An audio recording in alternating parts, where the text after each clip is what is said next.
नमस्कार, मैं हूं मनोज सोनी। आप देख रहे हैं न्यूज साधना न्यूज। छतरपुर जिले से एक ऐसा मामला सामने आया है जो सिस्टम पर भी सवाल खड़े करता है और सरकारी सिस्टम को हिलाने वाला भी है, जो जमीन के लिए धोखाधड़ी का सनसनीखेज मामला है। दरअसल मामला छतरपुर जिले के बमीठा थाना इलाके का है, जहां एक मृत मिलिट्री मैन को जिंदा दिखाकर सरकारी जमीन माफियाओं ने करोड़ों में बेच डाली और ऐसा शख्स जिसकी मौत 20 साल पहले हो चुकी थी, वह अचानक सरकारी रिकॉर्ड में जिंदा हो गया और उसी के नाम पर सास की जमीन की रजिस्ट्री कराकर करोड़ों रुपए का खेल खेला गया। बमीठा थाना क्षेत्र के शिवराजपुर गांव में वर्ष 1990 में शासन ने मिलिट्री मैन राम सेवक तिवारी को सास की भूमि का पट्टा दिया था, लेकिन वर्ष 1996 में राम सेवक तिवारी की मौत हो गई।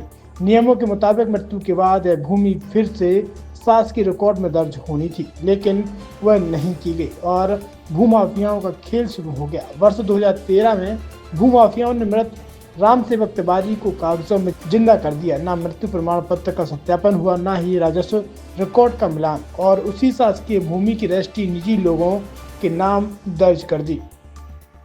इस पूरे फर्जीवाड़े की भनक जब स्थानीय निवासी ओम प्रकाश पाठक को लगी तो उन्होंने न्यायालय का दरवाजा खटखटाया और एक लंबी कानूनी प्रक्रिया के बाद साल 2024 में न्यायालय में एफआईआर दर्ज करने के आदेश दिए। इसके बाद बमीठा थाने में धांधु कुशवाहा, गिरजू कुशवाहा, कमलेश कुशवाहा, एस सिसोदिया, अमित जैन, बच्ची कुशवाहा और संतोष कुशवाहा के खिलाफ धोखाधड़ी, जालसाजी और आपराधिक षड्यंत्र की धाराओं में मामला दर्ज था, लेकिन अभी खेल खत्म नहीं हुआ और दिसंबर 2025 में सभी आरोपी जबलपुर हाई कोर्ट से जमानत पर बाहर थे। तब उन्होंने एक बार फिर उसी सास की जमीन का सौदा कर डाला। इस बार जमीन को करीब 2 करोड़ रुपए में जंगल कैंपस इंडिया लिमिटेड नाम की कंपनी को बेचने की कोशिश की गई, लेकिन मामला तब खुला तब कंपनी पैसे ट्रांसफर और रजिस्ट्री की प्रक्रिया करने वाली थी। दस्तावेजों की जांच कराई गई तो पूरा फर्जीवाड़ा सामने आ गया।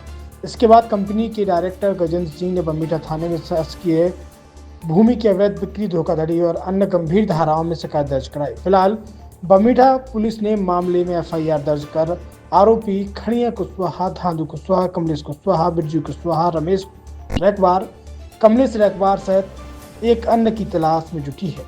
मृत व्यक्ति के नाम से फर्जीवाड़ा हुआ है, क्या पूरा मामला है? ये जो 1972 के जो बांग्लादेश का युद्ध हुआ था, उसमें राम सेवक तिवारी को एक पट्टा 1972 में बटा यहाँ पे। वो 90 में आए थे हमारे पास। हम चूंकि सरहदी किसान हैं तो वो हमसे मिले। इसके बाद पता लगा कि वो खत्म हो गए। इसको खड़ियाँ वगैरह ने किसी अन्य व्यक्ति को खड़ा करके 2013 में रजिस्ट्री करा ली। इस व्यक्ति को और क्या नाम से खड़ा किया था? अब राम सेवक तिवारी बना के खड़ा किया किसी को, जबकि राम सेवक तिवारी की मौत हो चुकी थी। अच्छा, फिर क्या हुआ? इसके बाद अपन जब हमें पता लगा तो हमने उसमें परिवाद दायर किया और अन्य जगह से, अन्य स्रोतों से पता किया, जहाँ जिसने पता लिखा था रजिस्ट्री में, देवरी से, बचवन शाखा से, बैंक से, उनसे प्रमाण पत्र लिए। इसके बाद परिवाद दायर किया। परिवाद दायर करने के दौरान 2024 में इनके खिलाफ कोर्ट के आदेश से एफआईआर हुई। एफआईआर के बाद इन्होंने हाई कोर्ट से जमानत ली और फिर उसी जमीन को किसी अन्य व्यक्ति को बेच दिया। अच्छा, हाँ। कोई व्यक्ति मृत हो चुका है, दोबारा उसको कागजों में जीवित किया जा रहा है, ये तो पूर्णतः गलत है। भाई मृत व्यक्ति के नाम से अगर रजिस्ट्री करा रहे, कैसे हो जाएगी वो? तो इसमें क्या प्रशासनिक अधिकारियों की भी मिलीभगत? हाँ, इसमें प्रशासनिक अधिकारियों की मिलीभगत है। सर, बमीठा में एक एफआईआर दर्ज हुई है जमीन संबंधी फर्जीवाड़े, क्या पूरा मामला है? ये थाना बमीठा अंतर्गत दिनांक 14/1/2026 को फरियादी की शिकायत पर जांच के उपरांत आरोपी खड़िया कुशवाहा, धांधु कुशवाहा, कमलेश कुशवाहा, गिरजू कुशवाहा, रमेश रैकवार, कमलेश रैकवार एवं एक अन्य अज्ञात व्यक्ति के विरुद्ध धोखाधड़ी एवं कूट रचित दस्तावेज तैयार करके अपराध पंजीबद्ध किया गया है। और इसके पूर्व भी वर्ष 2024 में उक्त 4 आरोपियों के विरुद्ध, जिनमें कि खड़िया, धांधु, कमलेश और गिरजू, ये सभी चारों भाई हैं, पूर्व में भी इनके विरुद्ध धारा 420, 67, 68, 71 भारतीय दंड विधान के अंतर्गत मुकदमा कायम हुआ था। उक्त मामले में ये माननीय उच्च न्यायालय जबलपुर से अभी जमानत पर थे और इसी भूमि को पुनः धोखाधड़ी करके फरियादी को इस जमीन को बेचा गया है और अपराध पंजीबद्ध करने के बाद पुलिस इनकी लगातार तलाश कर रही है। इनको जल्द ही अरेस्ट किया जाएगा। अच्छा, क्या मामला हुआ था इसके पूर्व में जिस कारण से एफआईआर दर्ज हुआ है? जी, वर्ष 2013 में एक मृत व्यक्ति को जीवित बता के उक्त 4 आरोपियों द्वारा ये जमीन खरीदी गई थी धोखाधड़ी करके, जिस पे से माननीय न्यायालय राजनगर द्वारा वर्ष 2024 में इसमें एफआईआर करने का आदेश दिया गया था।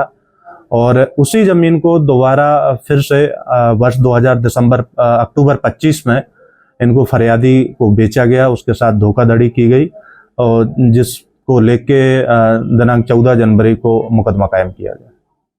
छतरपुर के एमके कार डेकोरेशन ने छतरपुर जिले के लोगों को एक नई सौगात दी है। अब आपको अपनी कार में सीएनजी लगवाने के लिए कहीं भटकने की जरूरत नहीं है, न दिल्ली, न इंदौर, न झांसी। अब यह सारी किटें आपको छतरपुर में ही मिलेगी, वो भी कम दामों पर। और होनहार मिस्त्रियों के द्वारा यह किटें छतरपुर के नौगांव रोड पर एमके कार डेकोरेशन के संयुक्त प्रतिष्ठान पर लगाई जाएंगी, वो भी कम दामों पर, ज्यादा माइलेज के साथ। एमके कार सीएनजी फिटमेंट 2 कंपनियों की किटें लगाती है, गैस्टिक इटली और दूसरी मिजो कंपनी की, जिसमें BS4 पर लगभग 50,000 रुपये का खर्च आता है, तो BS6 में लगभग 60,000 रुपये का खर्च आता है, लेकिन आपको दुगने पैसे की बचत भी होती है।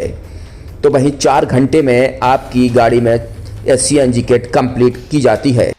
दिल्ली, इंदौर से ट्रेनिंग शुदा मैकेनिक अब आपको ये सारी सुविधाएं छतरपुर में ही उपलब्ध कराएंगे, क्योंकि अब आपको कहीं जाने की ज़रूरत नहीं है। हमारा पता है MK car decoration, MK car CNG fitment, Naugaon road, Chhatarpur.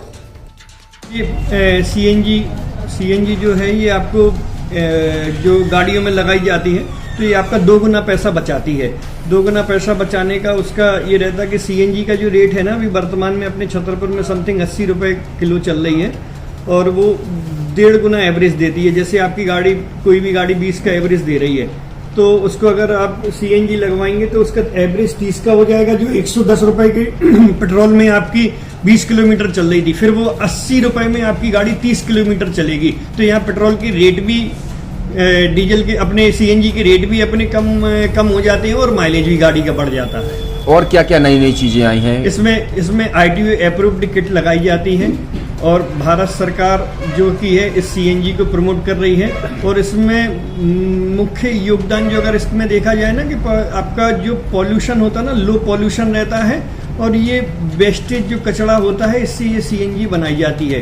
CNG का फुल फॉर्म होता है सीएनजी, कंप्रेस्ड नेचुरल गैस, मतलब ये कंप्रेस करके नेचुरल गैस इसको बनाई जाती है, जिससे कि पॉल्यूशन बहुत कम रहता है डीजल पेट्रोल की अपेक्षा। लगभग कितना खर्चा आता है एक गाड़ी में अगर जैसे सीएनजी लगवाने? इसमें BS4 अगर लगाते हैं तो समथिंग अपना 50,000 के समथिंग का खर्च आता है, और अगर आप BS6 अगर आप लगवाते हैं तो 60,000 रुपए की समथिंग का खर्च आता है। और किन किन गाड़ियों में? क्या डीजल गाड़ी में भी लग? नहीं, डीजल गाड़ियों में नहीं, ये खाली पेट्रोल गाड़ियों में ही लगती है।